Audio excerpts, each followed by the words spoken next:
அனைவருக்கும் எமது இனிய காலை வணக்கம். பசியை போக்குவோம், மனிதம் காப்போம், இயன்றதை செய்வோம், இல்லாதவர்க்கே உயிருள்ளவரை உதவி செய்வோம். மயிலாடுதுறை ஜோதி ஃபவுண்டேஷன் சார்பில் நாள்தோறும் சாலையோரங்களில் வசிக்கும் கைவிடப்பட்ட ஆதரவற்றோருக்கும் மாற்றுத்திறனாளியருக்கும் தொடர்ந்து உணவு அன்னதானம் வழங்கப்படுகிறது.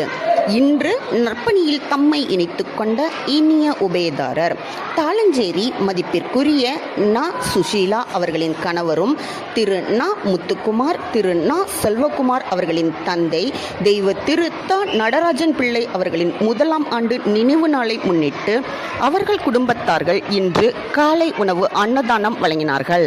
அவர்கள் அனைவரும் நீண்ட ஆயுளும் நிறைந்த ஆரோக்கியமும் பெற்று தொழில், வியாபாரம், உத்தியோகத்தில் சிறந்து விளங்கி என்றும் தரும சிந்தனையோடு வாழ்வாங்கு வாழவும், இவர்கள் எண்ணிய எண்ணமெல்லாம் நிறைவேறவும் மயிலாடுதுறை அபியம்பிகை அம்பாள் உடனுரை மயூரநாதர் அருள் ஆசியுடன் வள்ளல் பெருமானின் திருவடி பணிந்து வேண்டி ஜோதி ஃபவுண்டேஷன் சார்பாக மனதார வாழ்த்தி நன்றிகளை தெரிவித்துக் கொள்கின்றோம்.